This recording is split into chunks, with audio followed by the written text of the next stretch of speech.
Krishna prayer house మరియు centre సంఘముల తరపున సమాధానకర్తయగు అధిపతి అయిన యేసుక్రీస్తు నామములో మీ అందరికీ నా వందనములు. ఈ దినపు దేవుని మాట మొదటి రాజుల గ్రంథం 5వ అధ్యాయం 4వ వచనం. నా దేవుడైన యెహోవా నలుదిశలను నాకు నెమ్మది దయచేసి ఉన్నాడు.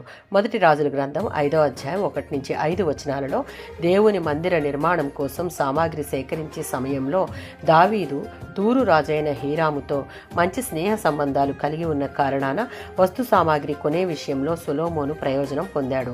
ఈ వచనాలలో 4 అంశాలు మనం చూడవచ్చు. దేవుడు తన ప్రజలకు నలుదిశలా నెమ్మదితో కూడిన విశ్రాంతిని అనుగ్రహించాడు. రాజైన దావీదును ఒక యుద్ధ వీరునిగా చూడవచ్చు. మందిరము అనునది యెహోవా నామమునకు నివాస స్థలముగా ఉంది. దావీదు అతని వారసులకు నిత్య రాజ్యాధికారం అనుగ్రహిస్తానని దేవుడు చేసిన వాగ్దానానికి స్పందనగా ఈ ఆలయం నిర్మించబడింది. మొదటి దినవృత్తాంతములు 22వ అధ్యాయం 9వ వచనం. మందిర నిర్మాణం గురించి దావీదు తన కుమారుడైన సొలొమోనుకు సూచనలు ఇచ్చాడు.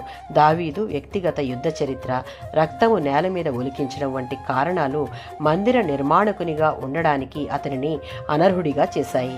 అతని కుమారుడు సొలొమోను అనగా సమాధానకర్త అని అర్థం.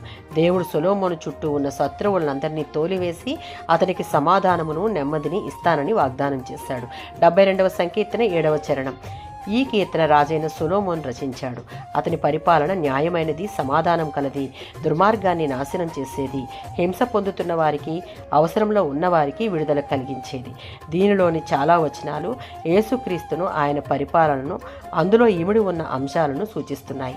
మత్తయి సువార్త 6:10లో ఉన్నట్లుగా నీ రాజ్యము వచ్చునుగాక, నీ చిత్తము పరలోకమందు ఎలాగో అలాగే భూమి మీద నెరవేరునుగాక అని మనసారా కోరుకుని దేవునికి సంపూర్ణ విధేయత చూపించి జీవిస్తే వారికి, వారి జీవితాలకు నలుదిశలా నెమ్మది కలుగజేయువాడు ఆయనే.